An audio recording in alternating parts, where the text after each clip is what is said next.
Welcome to Home Dad Chat, brought to you by the National At-Home Dad Network. My name is Brock, My name is Danny. and we are here to talk about life as stay-at-home dads. So sit back, relax, and enjoy the show.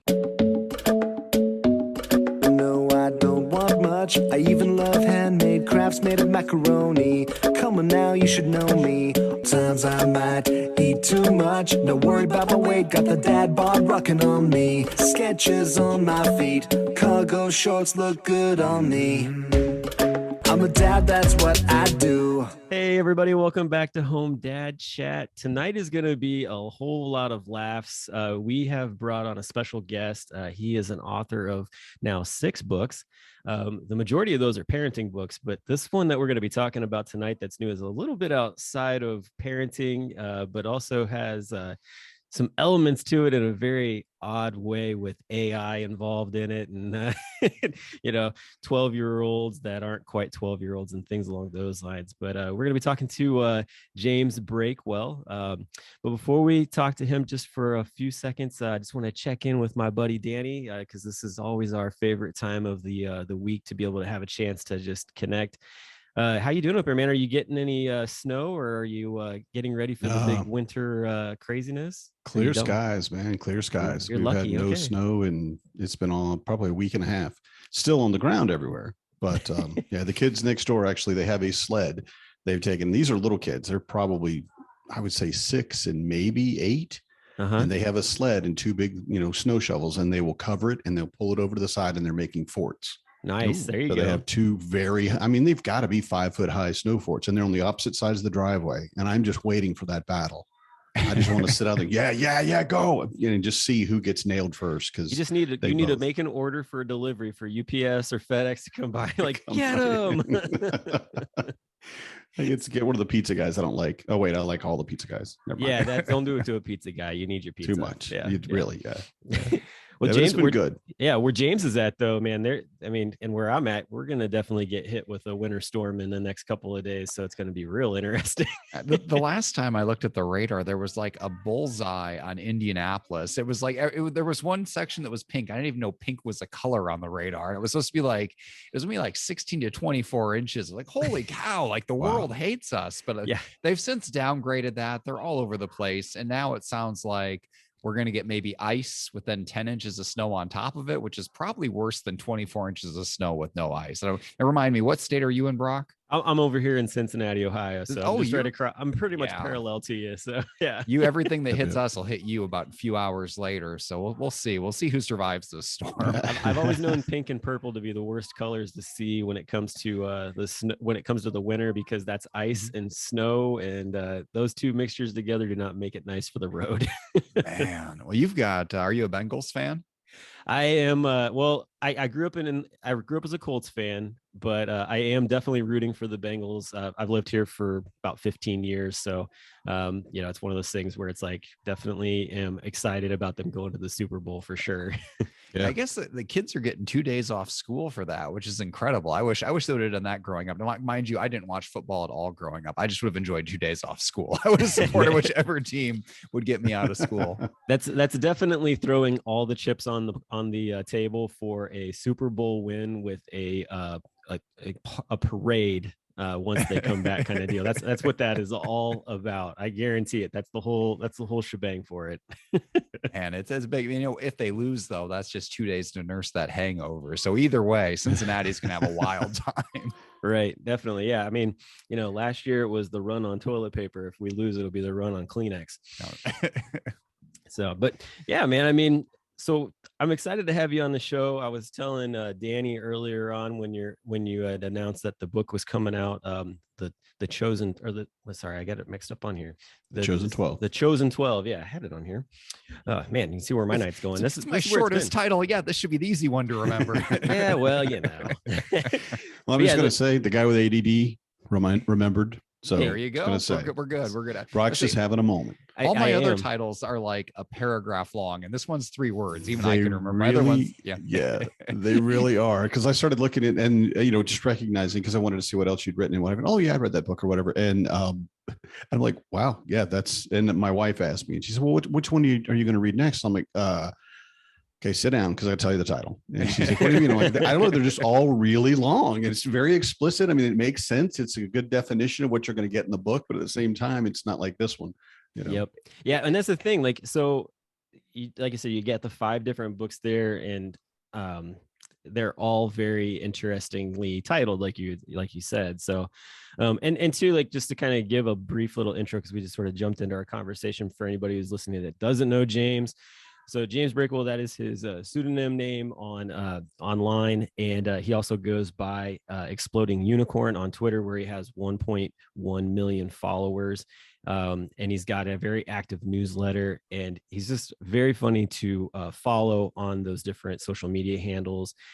Definitely, if you need a chuckle, that's where I go. That's where you should go. It's just, you never know what you're going to get, but it's always stuff that involves, a lot of times, like his life as a dad. So you with having 4 girls, like you're saying, it's a bit of a royal rumble in your house. So, and you also have animals at your house. Yes. Is that right? Far too many animals. I mean, it's like a little bit like Animal Farm, your place. I believe last I talked to you, you had a pig that got away or something. Yes. we have 2 pigs, actually. One of them did get away, but she only got away like 10 feet. She just went outside and, ate the grass and was out there long enough to have a neighbor call the police on her. We have 2 pigs. They are now in our custody. We also have 2 guinea pigs and a dog. So we have all sizes of pigs. Man, yeah, you got the proverbial petting zoo going on there then. Very much so. I personally, and it may sound weird, but having been on a farm and homestead and things like that, I love pigs. And I always wanted to have pigs. Now, do you have like a specific, are they like pigs that are supposed to be in the house, or yes, they are in the house right now. They are house pigs. They have a doggy door. They go out so they can use the bathroom in the yard and hang out in the yard, but they are pansies and do not enjoy the cold. So this time of year, they're in the house pretty much around the clock. Mm-hmm. That's great. I have to say, I wish I could convince my wife to do that, because pigs are so intelligent. They are, but they use the intelligence for evil, and you have to be aware of that up front. Maybe my wife picks up on that. That's why she didn't want us to have them, I guess. She's a smart lady.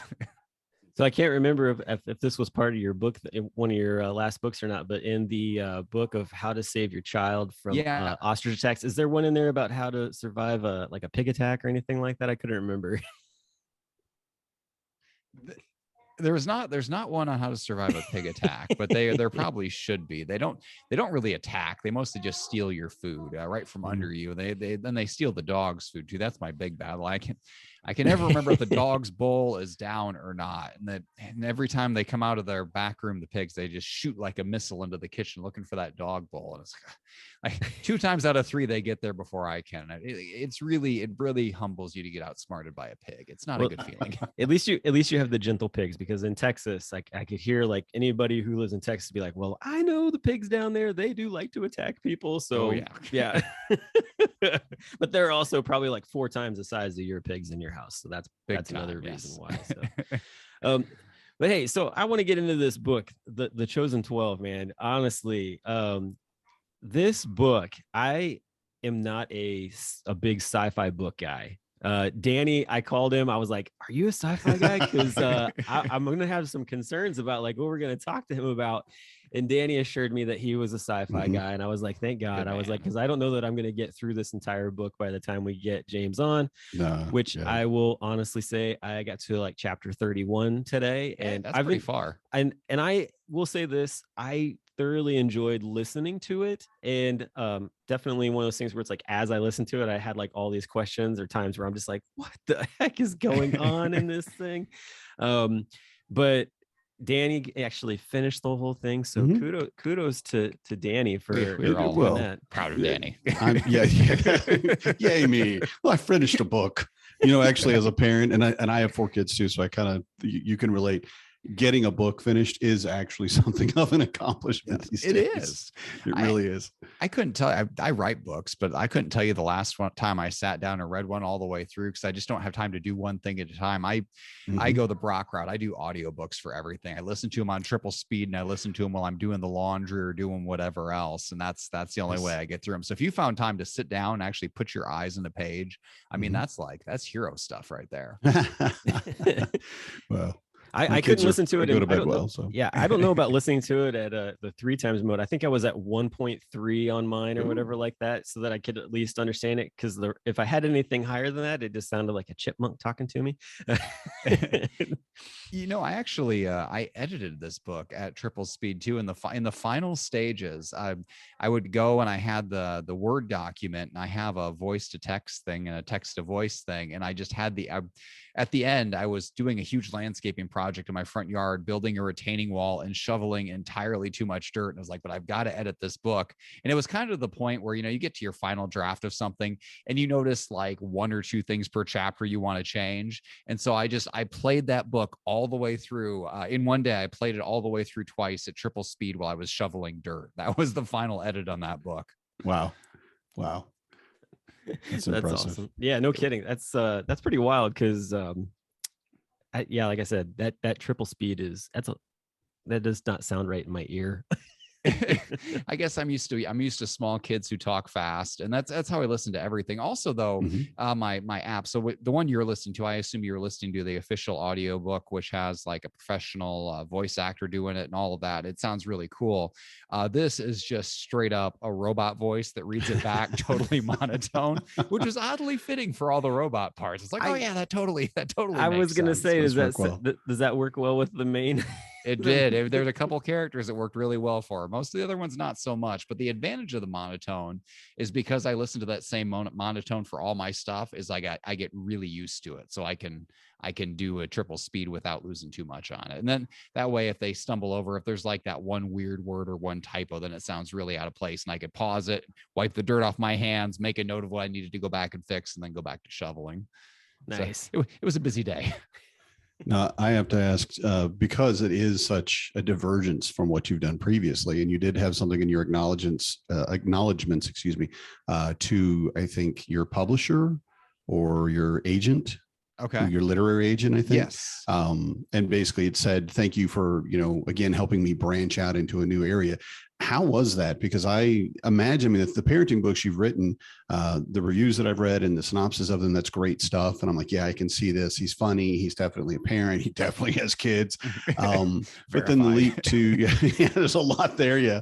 But the leap to science fiction is kind of, it is a big step away. So how are you feeling when you were doing that? And who was it? Someone else's idea, or did you say, I want to go do this? This is something I've always wanted to do, or where are you at? It was an idea that had been bouncing around in my head for forever. And I was like, man, I'd love to write that book someday. I mean, when I started out this whole journey, I never set out to be like the parenting guy or the dad blog or any of that. That's just kind of what happened. I started a blog years ago, and I wrote about literally everything. I started in college before I had any kids. And then when I got to Twitter, by then I had kids. They kind of creep up on you. And that's where I really zeroed in on the dad stuff. But I still always wanted to, write some science fiction. And after I'd written all those books, all those parenting books, those very specific books, it's kind of like, where do you go next? And this was, I thought, it's time. And with the pandemic, I had a little bit more time at home. I was able to finally put it all down on paper. And my agent, Mark Gottlieb at Trident Books, he's always so supportive. He's never told me no for one of my ideas, probably even when he should. Like, there were some ideas he should have shot down, but he's been there for all of them. And I gave him the book, and he shopped it around, and he found a publisher, and we were good to go. Yeah, I was gonna say, your publisher for this is Penguin, correct? It's so Penguin is the audiobook. It's weird how that works. So that the physical book is Rebellion Books in the UK. So it's a British publisher. Cool. Okay. Which is why if you will look at the physical book on the back, there's a bunch of weird British spellings for words, but you get inside the book and it's all American, because I'm American and my editor was American. And so it's only British on the outside. But yes, then Penguin bought the audio rights and they handled it from there. That's cool. Yeah, I was gonna say, I saw the Penguin stamp because I listened to it on Audible, so that would make sense. Then they did a great job with the audio portion too. I was super happy with how that came out. That's cool. Yeah. So when I started to read this book, when I read the sort of the synopsis on I think it was on Amazon or whatever, and I was like, this is going to be very interesting. I think the thing that really caught my my immediate attention, and this is coming from the fact of just like my background in faith, and I used to be a youth minister and I work at a church now. God lives in a coffee pot. I'm like, okay, you got me. Where are we going with this? Where did that come from, man? That was, you know what, that was one of the lines that spurred the whole book. Sometimes I'll get to something I'm writing and there's like one sentence that's just anchored down, concrete, cannot change, and that was the one. And I was like, I could build a book around this, and I had all sorts of other ideas and places where I could go, but I think that weird situation kind of summed up the whole tone, the whole theme, the whole vibe of the book. That you've got all of these weird rival warring AIs bouncing around, and the kids don't really know where they're from or what they're about, but they seem to always know something, and they seem to be untrustworthy except for this one.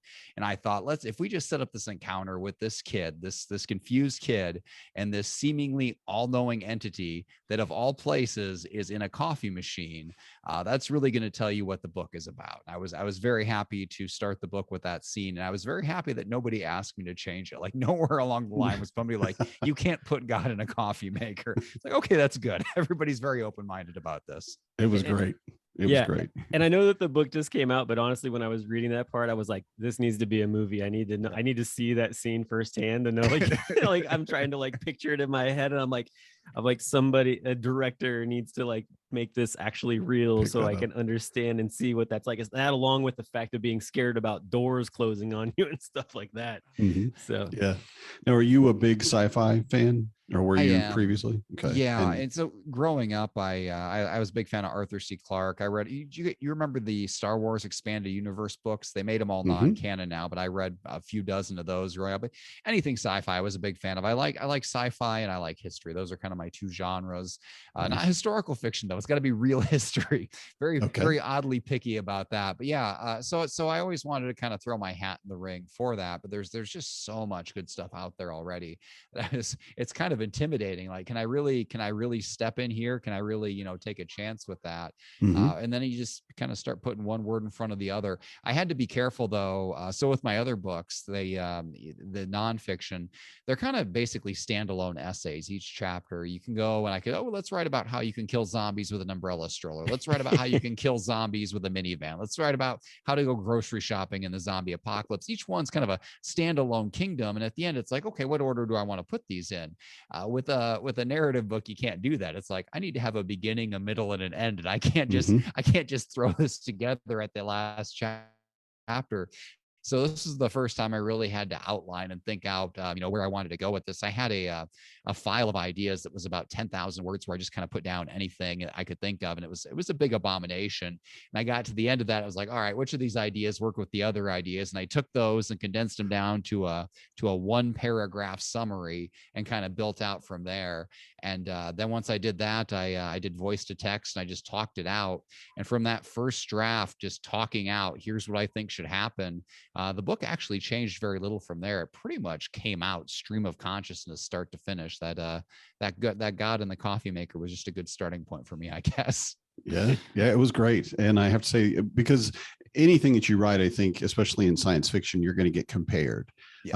That is, this is like this is like that, especially if you're trying to do a description of the book. Like if I try to tell someone, they said, what's this book about? It would take me a second to do it without comparing it to something. So I hope that that's something you understand, and that you hopefully take as a compliment when I say I was very much reminded of a Douglas Adams kind of feel, Hitchhiker's Guide to the Galaxy, and those kind of books. And it wasn't that, far left field. I don't mean it like that, but it didn't stick with the normal, well, this is what's going to happen with the AI. This is what it's going to do. Oh, no, it didn't do that. Why didn't it do? Oh, well, it makes sense why it didn't do that. Or it says something odd, or one of the characters says something that's just completely, out of place suddenly, but it makes sense. And when you figure out who they are and what's going on, but I really enjoyed it because of that. And I do mean it as a compliment. So I absolutely take it as a compliment. I don't know how anybody could be insulted by being compared to Douglas Adams. He's kind of the gold standard for, for comedy and sci-fi. I mean, he's probably the one comedy and sci-fi guy you ever think of with that. Mhm. So definitely thank you for that. In my mind, if I were to compare it to two books, it kind of comes out to me, it's like a mashup of Ender's Game and Lord of the Flies. Like when Ooh, everything yeah. kind of hits the fan and all everybody's out for themselves. So that's the Lord of the Flies part. And then the Ender's Game, there's kind of this competition for who's going to go in there. But yeah, my editor and the publisher, they compared it to Philip K. Dick books. And I'll be honest, I've never Oh. read a Philip K. Dick book. I had to look him up on Wikipedia to see who he was. But you're right. But that's kind of how we, understand all books. Well, what's this book like? Well, it's, Mhm. Harry Potter meets whatever. So yeah, that's I think that comes with the territory to get compared. So I'm just glad they're not comparing it to like here's two books I hate. It's pretty much like that. So. Yeah, I mean, No, it was well done. for me, I'm not like I said, I'm not a sci-fi book reader, but I like sci-fi movies, and so I enjoy that. It's like as I was listening to it and kind of picturing it in my head, because that's how I usually do a lot of that. It's just like a movie running in my head. Like I had like Lord of the Flies was definitely in there. Lost in Space, the Netflix series that came out. Like I had a little bit of that in there.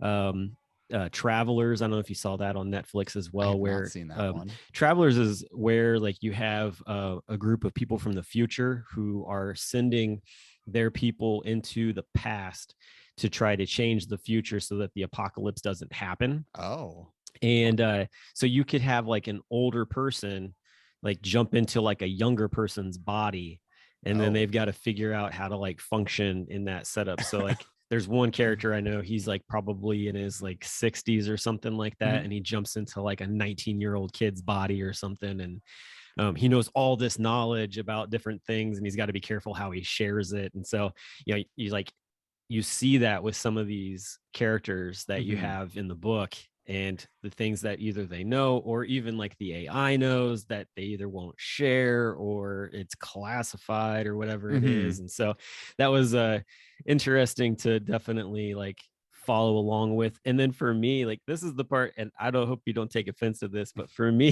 the thing that was really wild was like there were parts where I was like, this is like a Mad Lib.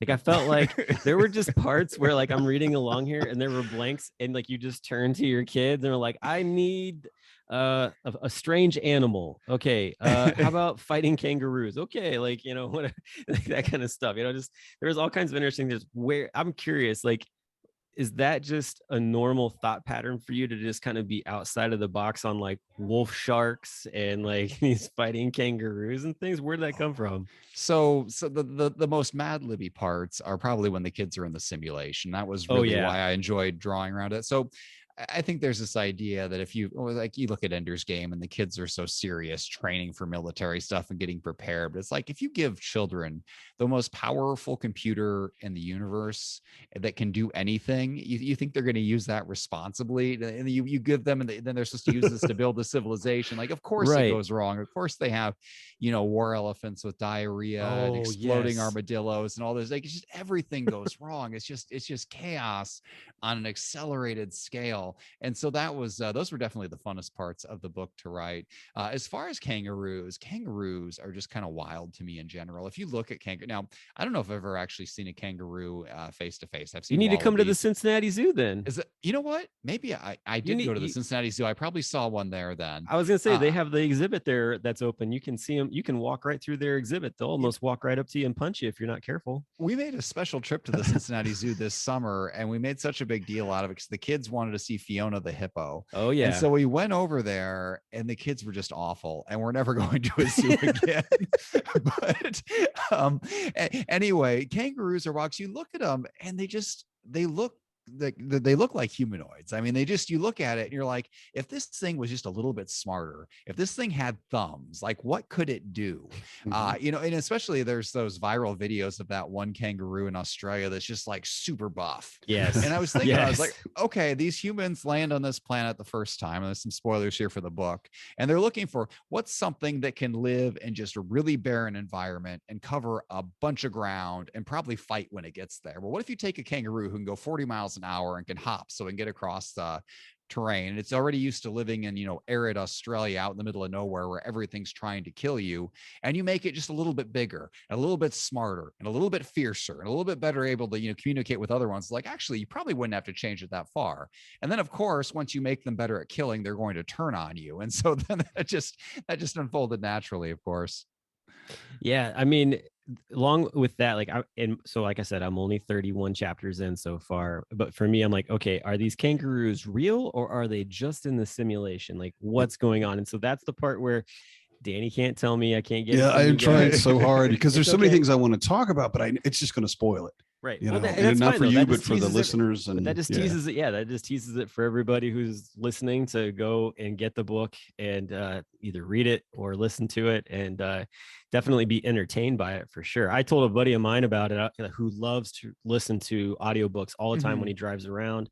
And I was like, man, you would like this book. Like, honestly, like, it'll be very enticing. Now, here's his thing, though. He doesn't like to get into books that are going to be series yet until the series is over. Oh, well, so, here's what I will say to your friend.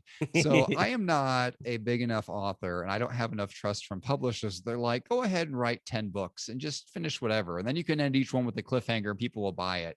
So I live book to book. So when I wrote this book, I knew there was a very good chance. This is my one and only chance with these characters. This is the only opportunity to tell their story.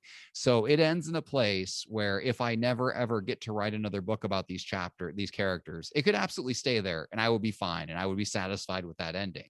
With that being said, I am pitching another book in the series right now. It has not been approved yet. I'm actually writing the sample chapters right now. And one of the things the kids are running into is, well, here's what the simulation told us, and here's reality, and here's where they diverge. So I'm finally getting to get into that question a little bit more. But if I'm lucky enough, if they like the chapters well enough to pick up book number 2, they're not going to approve like a 3-book arc. Like, there'll be book number 2, and I will write a definite ending to book number 2 in case it's the last time ever. So there's something to be said for being the scrappy author who's always on the edge of getting cut off. So I will always give you a satisfying ending if that's as far as I can make it. I love it. That's a good answer to that for sure. I wanted to ask you if there was going to be another, and I didn't want to say anything because I definitely don't want to tell anybody how the book ends. I want them to read it for themselves, but at the same time, I'm like, could we have another one? And I'm glad you said that. I would love to write another one. I have a distinct idea of where the story would go. So actually, when I came about with the idea for this in my head, I didn't even start where the characters are now. So they're on this decaying moon base as children, or allegedly as children. In my head, when this story started, they were far beyond this. They were on the planet below, like in the distant future. And they the civilization they've been talking about building, it was there. And it had all these weird hierarchies, and there were these politics going on. And I thought, well, how did they get there? And rather than starting there and hoping someday somebody approved a prequel, I was like, you know what? We're going to start this story at the beginning, at the absolute beginning, and we'll see how far we made it. And we made it to book 1, which honestly I was ecstatic about. You never know. So we got one book out there, and now we'll see if we can get book 2. And if I ever make it to book 3 where it actually started in my imagination, I will probably die from happiness. And then there really won't be a book 4. That'll be it. Just publish book 3 at my funeral. So the other thing that I'm really curious about with this book is it's got some very interesting names for some of the characters, especially the kids. So you have 22 living type deal, that kind of thing. I'm curious, like, they all are part of the Greek alphabet. I thought it was really funny when I got to the part where it actually mentioned Omicron, because I was like, oh, here we are. That was unfortunate. I was like that didn't feed well. But where did you come up with deciding to go with the Greek alphabet? So names are one of the hardest thing to come up with for characters, especially for me, and especially in sci-fi. It's like, well, do you go with normal names? Do you go with weird made up names or whatever? And as I got into it, I finally realized, well, okay, these kids are being raised by robots that don't particularly care about them. They care more about what these kids can do, what they represent, the labor they can put out. So how is a robot going to name you? They're not going to look for biblical names or family names. And so they went with Greek letters all the way down. It also helped me avoid, some potential pitfalls of this. So I didn't really give physical descriptions of any of the characters beyond some are bigger than, or, a little bit smaller or slighter or anything like that. So I didn't want to get into a Noah's Ark, situation of like, well, we've got so many American embryos and so many from this country and so many from that country, or they have this ethnicity or that ethnicity. And then if you kill off that person, like, oh, well, that DNA has gone from the gene pool forever. But if I just give each character a Greek letter, there are no connotations whatsoever. That character can be whoever you want. You can imagine them to be from wherever you think. They look however you think. And that way I can kill anybody I want. I don't have to feel guilty about it. So that was ultimately how I ended up with it. Yeah. But nobody dies. Nobody. No, they're all perfectly safe. Very everybody's happy fine. Yeah. Everybody makes it to the planet. It's a great ending. I will say though, you have some very interesting characters though too, just in some of the different aspects of how they function. So like for instance, one of the characters, and I'm blanking on names, I should have wrote them all down as I was going through it, but you have a character who has a infinite supply of nail polish. Yes. And I believe is male, if I'm not, is it right? Yes, I think it's Tao. Yes. Yeah. And I just found that to be a very intriguing character. Like he, going along with like, no one knows where his stash is. He's always got a different color every day. And I just love that because I feel like for kids who are into wearing nail polish, especially boys, like it's somebody that they can immediately like latch onto and like just really kind of identify with. So I thought that was really neat. You have like these very weird like young relationships that are going on in there. And that was intriguing to me because I did not expect that. I did not expect that. Like even the one who's like mildly like, I would say sexist or chauvinist, but like he's like, hey babe, like thing or whatever from time to time. And I'm like, this is totally what like a young kid might call a girl type of thing. But it was a hilarious like just little piece that was put in there. But I found those things to be very entertaining to just, they would just come out in different parts throughout the book. And to me, like, yes, you don't give an actual like physical description, but to me, like it actually sort of like helped to just sort of, I guess, build my own idea of what they look like in real life. And that was, go ahead. I'm sorry. I was just saying the descriptions were well done enough to where they didn't necessarily, their names and their, identifying marks or whatever like that, or what race they are, but they were definitely each individual characters. And I think that was well done too, because you could differentiate very easily and kind of figure out, oh, well, what's this person going to do in this situation? And we'll look for nail polish, or whatever. And it was very cool. So. And I think, we've all had enough life experience. We know somebody like that. We all know the timid artsy person, or the reclusive loner who's, really into shop class, or, the guy who's into nail polish. Like, I think we can all picture that person in our head. And so if you just describe the behavior enough, people can come up with a mental image. That's what's really wild about writing. I know there's the meme online that says, books are really just you stare at a dead tree and you hallucinate. And it's really what it comes down to. The imagination is an incredible thing. I just was thinking about this while you're talking about that. The other thing that I could put this into is that this has a very Breakfast Club-esque feel to it in a way as well, with them like, sneaking around different corridors and just like the mean old AI, like that kind of thing. I don't know. There's just some, you've got the janitor with this, the sweeper. I mean, they're all there. Yeah. Spencer was my favorite. Yeah. And it's very much, it's literally a case of high school never ends. The AI edubot, she takes them all the way through college, and they're not aging, and the head robot's not done yet with this battle. And it's like, all right, well, the kids are done with college. What do we do?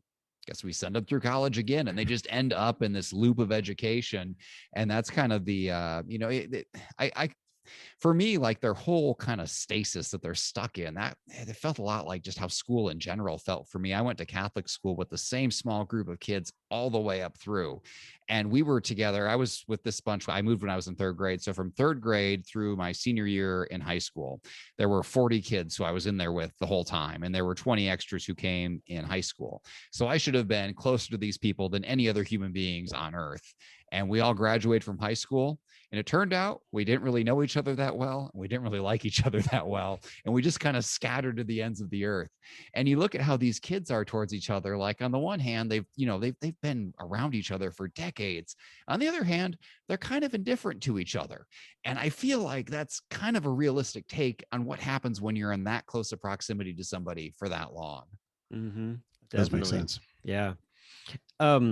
So with them all being in there and everything else going on, I tell you, like I said, you get to the point where, the relationship part of me, like the thing that threw me for a loop was they started like discussing like family stuff. And so I'm kind of curious, like, how does that play into just like, was there stuff that it was involved as far as like, were your kids involved in any portion of it, or like not so much like in it, like they were like telling you anything, but I mean like their actions, their thing, like maybe conversations that you had with them. Cause like there were some times where I felt like it would be like a conversation that a parent would have with a kid, maybe about growing up, type of deal. Did any of that play a factor in the writing of the story?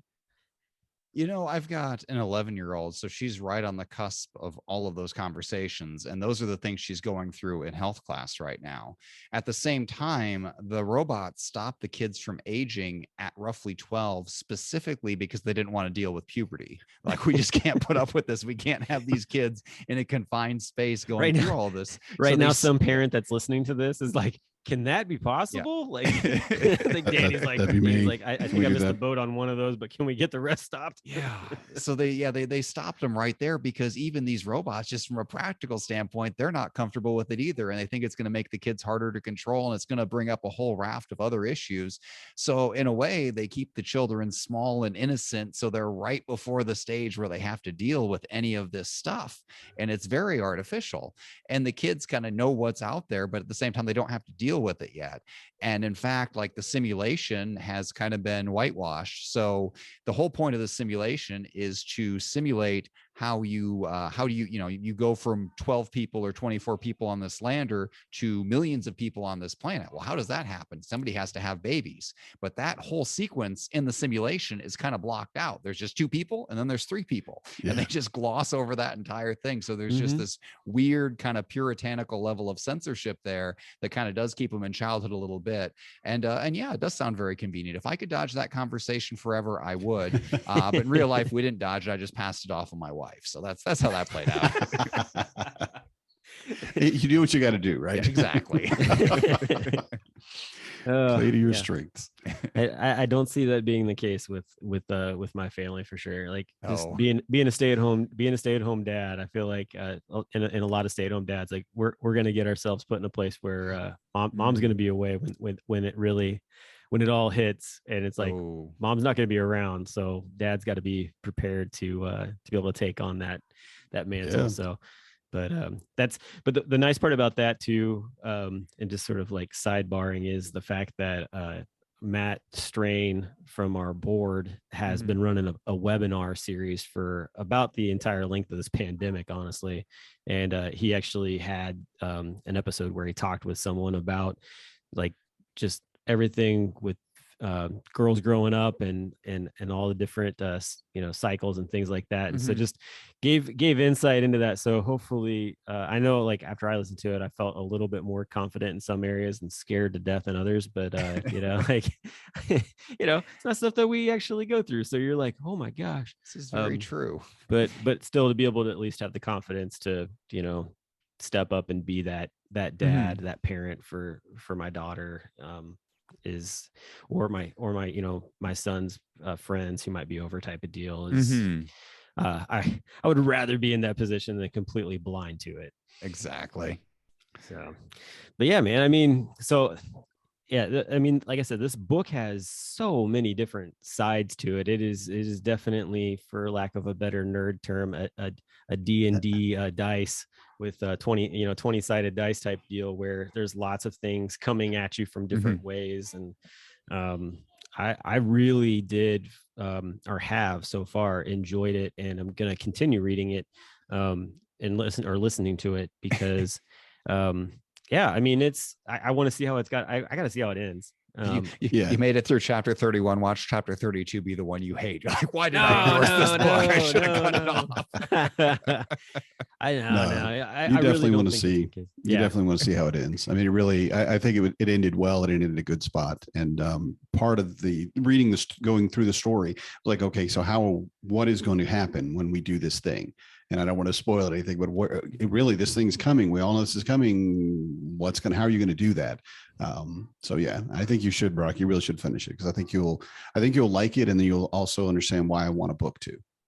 yeah, yeah. Well, Yeah. I mean, I'm probably gonna end up having to get the hard copy of it, just for the fact that my son loves to read. I think he would enjoy it. He'll turn 9 next week, and I think that it's a book that he would get into, honestly. And so it's one of those things where it's like, I've got the majority of your collection already, so it's like I got to continue on my library. You know? I appreciate that. And that's one of the questions that comes up the most, because you look at the cover of the book and it's got a kid with a sword on it. Mhm. It's like, so this is a kid's book, right? And it's like, not really. It's actually adult fiction. It's got kids in it, sort of. And then people ask me that, it's like, well, can I give this to my kid? And I tell them, well, I gave it to my 11-year-old. She didn't read it. She put it on her bookshelf. I'm pretty sure she's going to read it at some point. I think older kids can read it, but it's definitely more for adults. But I know when I was 11, I was reading adult fictions. I'm sure you guys were too. It just, Right. it's kind of a broad genre. But yeah, I think the things the kids are going through, adults, oddly enough, sympathize with those much more, because I mean, ultimately these children are adults at heart. Yeah. Well, and I don't see him picking it up immediately. Like, that's the thing. Like, I want it in my collection for later on when he's older to be able to read it. Because right now he's really big into the Wings of Fire series. So I don't see him getting off of that trail anytime soon.